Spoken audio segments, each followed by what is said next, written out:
नमस्कार, मैं हूं मुस्कान और आप देख रहे हैं तेज भारत नेटवर्क न्यूज, जहां मिलती है आपको ताजा और महत्वपूर्ण खबरें। जानिए आज की कुछ खास खबरें। मुंबई में गूंजा हिंदू एकता का जयघोष, प्रवीण भाई तोगड़िया का हुआ भव्य स्वागत।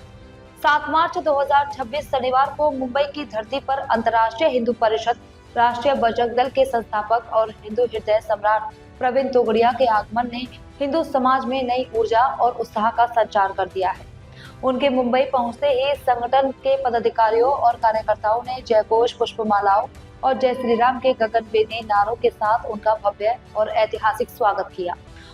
पूरा वातावरण भगवान में हो उठा और हर ओर हिंदू एकता और संगठन शक्ति की झलक दिखाई दी। इस अवसर पर ऋषभ जैन, डीएल भारद्वाज, कुणाल मोदी, ओम गिरी और दिनेश अग्रवाल सहित अनेक प्रमुख पदाधिकारियों और कार्यकर्ताओं ने आत्मीयता के साथ उनका अभिनंदन किया। सभी ने मिलकर हिंदू समाज की सेवा, सुरक्षा और संगठन और अधिक मजबूत बनाने का संकल्प को दोहराया। इस दौरान संगठन के विस्तार, समाज सेवा के कार्यों को गति देने तथा हिंदू समाज की एकता को और सशक्त बनाने पर विस्तृत चर्चा हुई। कार्यकर्ताओं में जबरदस्त उत्साह देखने को मिला और सभी ने यह संकल्प लिया कि राष्ट्र और धर्म की रक्षा के लिए संगठन की शक्ति को और अधिक बढ़ाया जाएगा।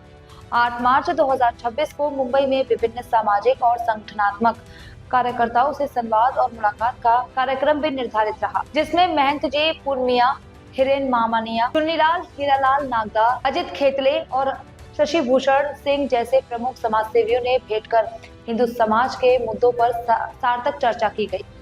यह भव्य स्वागत और लगातार हो रहे संवाद ये दर्शाते हैं कि मुंबई में अंतर्राष्ट्रीय हिंदू परिषद राष्ट्रीय बजरंग दल के कार्यकर्ता पूरे जोश, समर्पण और संगठनात्मक शक्ति के साथ हिंदू समाज के हित में निरंतर कार्य कर रहे हैं। कार्यक्रम में बड़ी संख्या में कार्यकर्ता और समर्थक उपस्थित रहे और पूरा माहौल जय श्री राम के उद्घोष से गूंजता रहा, जिसने हिंदू एकता और संगठन शक्ति का शानदार संदेश पूरे शहर में पहुँचाया। तो जहाँ बाबरी मस्जिद खड़ी थी वह जमीन कितनी थी? 120 बाय 80 फुट की। वह जमीन हमें मिली कैसे? तो कोर्ट में केस था। हमारा केस क्या? हिंदुओं का कि राम की जन्मभूमि है, मंदिर था, बाबर ने तोड़ा, हमको बनाने। मुसलमानों का पक्ष क्या था? यहाँ कोई मंदिर नहीं था, मैदान पड़ा था, बाबर ने मस्जिद बनाई। ये हिंदू हमारी मस्जिद की जमीन बचाना पड़ते हैं। तो कोई मकान बना है, मकान टूट जाएगा, जमीन में नींव तो बनी रहेगी। मैं 42 साल पहले का कैंसर का सर्जन डॉक्टर, आज ही 1981 में एक कैंसर के मरीज की ट्रीटमेंट उनके रिश्तेदार 50 साल पहले। तो किसी के पेट में गठान है तो हम डॉक्टर कैसे तय करते हैं? हम कहते हैं सोनोग्राफी करो। आज सिटी स्कैन पेट स्कैन आ गया, सोनोग्राफी गठान बता देगा। तो मैंने कोर्ट को लिखित सजेस्ट किया, हम हिंदुओं की पार्टी थी, कि यदि हम कहते मंदिर था, कोर्ट ने ऐसा कहा मंदिर था, वो साक्ष्य मिलेगा तो हिंदुओं को सौंपेगी, और मंदिर था उनका साक्ष्य नहीं मिले तो मुसलमानों को दे देगा। तो मैंने कहा कि मंदिर था और टूटा तो जमीन में नींव होगी। नींव के लिए सोनोग्राफी स्टडी करो। तो जमीन की सोनोग्राफी को जियो रडार कहते हैं, टेक्निक एक ही है। हमने कहा कि जो राम की जन्मभूमि हम कहते हैं उनको जियो रडार से सर्वे करो। कोर्ट ने एग्री किया और कनाडा की कंपनी को सर्वे के लिए हायर किया। सर्वे होकर रिपोर्ट हिंदू मुसलमान दोनों को दी। रिपोर्ट हमारे पास है, जैसे डॉक्टर देखता है पेट में गठान कैसी है। मैंने एक एक खंभे दीवार देख लिए, सबको लेकर बैठा कि वर्णन ऐसा है कि महाराजा विक्रमादित्य ने 84 खंभों का मंदिर बनाया। सब मिल गए। कहा? जियो रडार में, सोनोग्राफी। हमने दूसरा सुझाव दिया कि जहां जहां जियो रडार कहते हैं कि खंभा था, दीवार थी, उसकी खुदाई करो। खुदाई में मिट्टी है यह पता चल जाता है। कोर्ट ने आर्कियोलॉजी ऑफ सर्वे को ऑर्डर दिया कि खुदाई करो। खुदाई के समय 5 मुसलमान के बंदे और 5 हिंदू के खड़े रहे। खुदाई हुई, सभी खंभे और दीवारें मिल गई आंखों के सामने। उस समय जो देने था उनको पता ही था हो गया कि मंदिर था, उनके एविडेंसेस जमीन में मिल गए, तो हिंदुओं को सौंपो। अल्टीमेटली केस में ये सुप्रीम कोर्ट तक जमीन हमारे पास आई। तो राम मंदिर बनाने एक कहानी वहां है। दूसरी कहानी, राम मंदिर तो पत्थरों से बना है। पत्थर गढ़ने का काम तो 2 साल में नहीं होता है।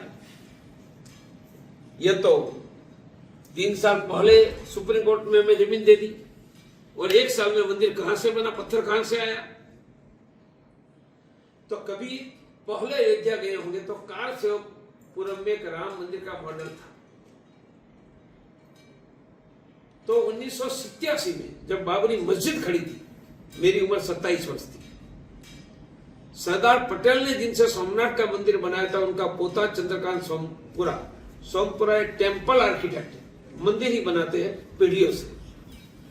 उनके पास हम गए, कहा कि 3 एकड़ में राम मंदिर बनाने की डिजाइन और मॉडल बनाओ।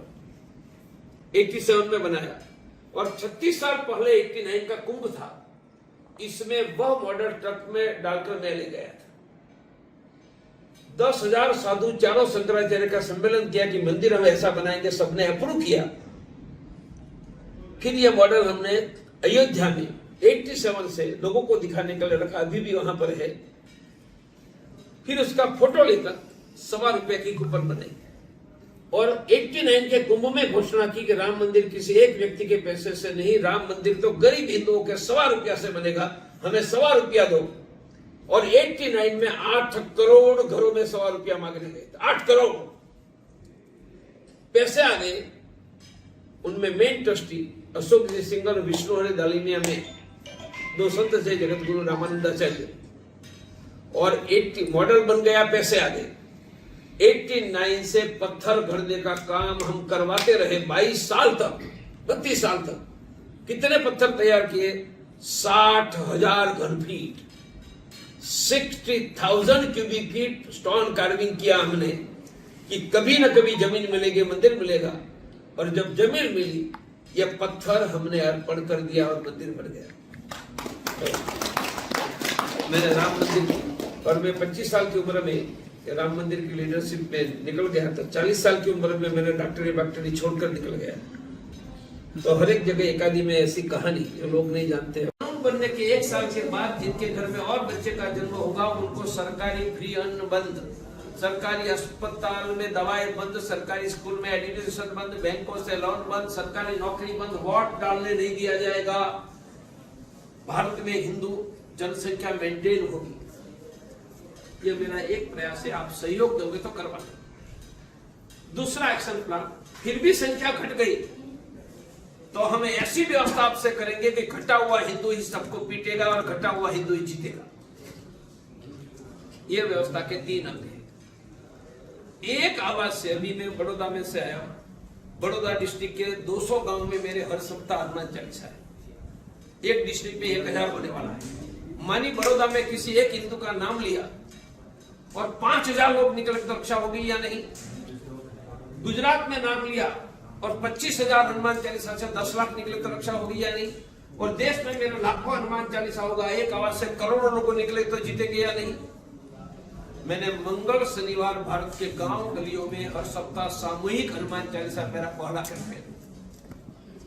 जहां हनुमान चालीसा चलेगा गरीबों को अन्न मिलेगा, ब्लड प्रेशर शुगर की जांच डॉक्टर, सेवा केंद्र। पर पीटने की जरूरत होगी ना, ये मेरे हनुमान चालीसा लेंगे। अभी पीटने की बात नहीं करता हूं, मैं सेवा की बात करता हूं। मैं पहले 1 लाख, 5 लाख, 11 लाख तक जाने वाला। दूसरा, जहां हनुमान चालीसा चलेंगे वहां 50-100 घरों की केयर करना। केयर मानी उनको अनाज, डॉक्टर, मैं फीस तक देने की व्यवस्था करने जा रहा हूं, फीस तक। यह करके हमें जोड़ेंगे। और तीसरा है वीर हिंदू विजेता हिंदू। मैं युवाओं को पूरी free military training, self defence training देकर लड़ने के लिए भी तैयार करूंगा। यह करके पहला प्रयास की हिंदू मेजोरिटी बना रहे, फेल हो गए तो मेजोरिटी मेंटेन न हो तो भी रक्षा हो, ये मेरी एक्टिविटी है। मैं 4 महीने में 250 जिले और 1500 ब्लॉक तहसील में जा रहा हूं।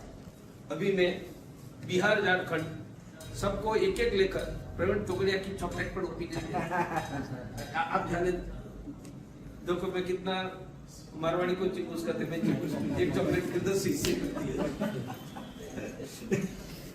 बढ़िया है। तो आप कहोगे क्या करना है, आप जहाँ यहाँ फ्लैट में रहते हो चला सकते हो तो मंगल या शनिवार आपको हनुमान चालीसा करो, संभव है। जैन बंधु भी करवा सकते हैं, नहीं है तो हमारे लिए तालियां बजाते रहो, अच्छा करो। इस तो मैं प्रवीण भाई लिखाओ ने सबने देखा है, 1 करोड़ लोगों को खिलाया होगा तो 100-150 करोड़ का खर्च हुआ होगा, कहां से आएगा? देने वाले प्रवीण को खरीद होंगे, देखो चाहिए होगा। मैं 1 मुट्ठी अनाज को भूखा नहीं रहेगा, मुझे एक घर में थैली देने के लिए 5 रुपए की थैली होती है, मैं 10 लाख घरों में थैली दूंगा तो 50 लाख होगा। मेरे को का मुफ्त में ब्लड प्रेशर शुगर की जांच करूंगा, एक टीका जांच का 8 रुपया आप दे सकते हैं। 10,000 से लेकर 10 लाख वर्ष में एक बार हमें देते रहिए। CSR होगा तो भी हमारे सब CSR फंड के हैं। तो एक हनुमान चालीसा, दूसरा तालियां। यह थी आज की खास खबरें तेज भारत नेटवर्क न्यूज के साथ। अगर आपको यह वीडियो पसंद आया है तो वीडियो को लाइक करें, चैनल को सब्सक्राइब कर ले और अपनी राय हमें कमेंट में जरूर दें ताकि हर जरूरी अपडेट आप तक सबसे पहले पहुंचे। धन्यवाद।